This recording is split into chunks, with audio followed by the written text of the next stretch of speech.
আসসালামু আলাইকুম, কেমন আছেন সবাই? আবার চলে আসছি আপনাদের সাথে গল্প বলার জন্য। আচ্ছা, ছোটোবেলায় আমরা বড় ভাই বোন, বাবা মা, দাদা দাদি অথবা বুকে আমরা পড়েছি যে খরগোশ আর কচ্ছপের একটি গল্প।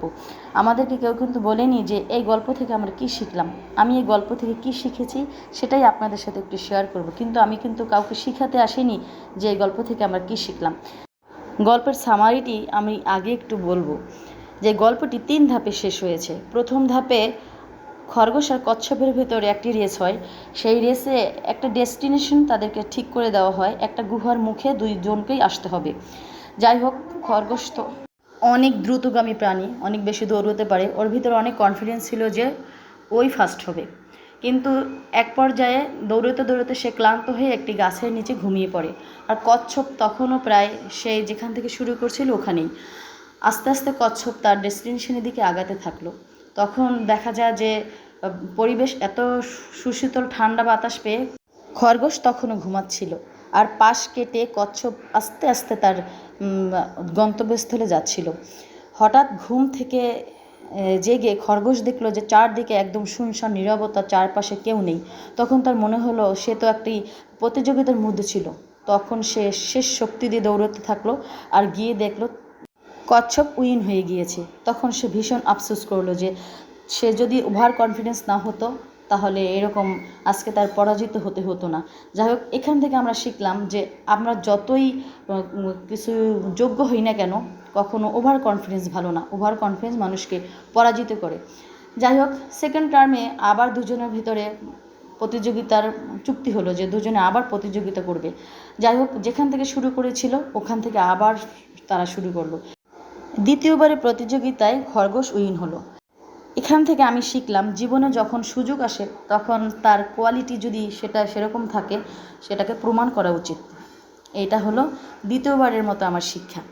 এবার তৃতীয়বারের মতো তাদেরকে আরেকটি জায়গা ডেস্টিনেশনে ঠিক করে দেওয়া হলো। এটা ছিল নদীর ওপারে। তারা আবার সেই যেখান থেকে শুরু করেছিল ওখান থেকে আবার দৌড় শুরু করলো। দৌড়তে দৌড়তে যখন নদীর পাড়ে গেল, খরগোশ সাঁতার জানে না, কচ্ছপ সাঁতার জানে। এক্ষেত্রে কচ্ছপ খরগোশকে বলল যে তুমি তো সাঁতার জানো না, আমার জয় তো নিশ্চিত, তুমি তো আমাকে এবার হারাতে পারবে না।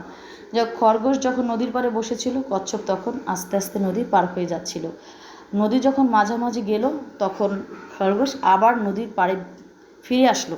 ফিরে এসে সে কচ্ছপকে বলল যে আমরা দুজনেই একসাথে পার হব। আসলে একা পথ চলতে আরাম নেই, মজা নেই, আমরা দুজনে একসাথে চলবো।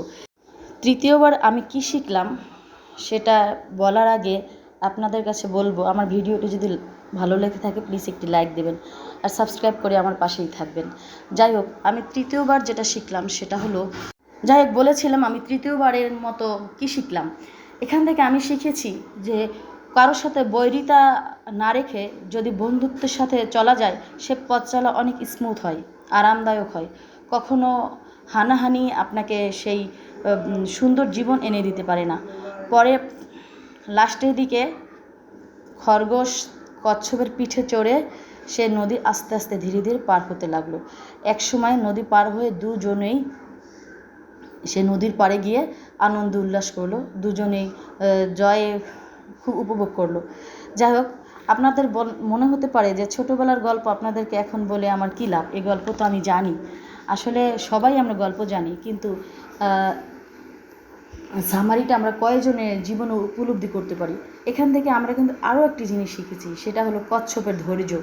সে স্লো গতির প্রাণী, তারপরও সে দ্রুতগতির প্রাণী খরগোশের সাথে চ্যালেঞ্জ করতে সে ভয় করেনি। সে জানে তার ভিতরে ধৈর্যর অধ্যবসায় আছে। ধৈর্যর অধ্যবসায় যে কোনো মানুষকে কাজের একদম চূড়ান্ত পর্যায়ে নিয়ে যেতে পারবে। এটা হলো আমার তৃতীয়বারের মতো শিক্ষা। যাই হোক, ভিডিও লং হয়ে যাচ্ছে, যে যেখানে থাকবেন ভালো থাকবেন। আজ এ পর্যন্তই। প্লিজ আমার ভিডিওটিতে একটু লাইক দেবেন, আবারও বলে দিচ্ছি, আর সাবস্ক্রাইব করে আমার পাশেই থাকবেন। আজকে পর্যন্তই, আল্লাহ হাফেজ।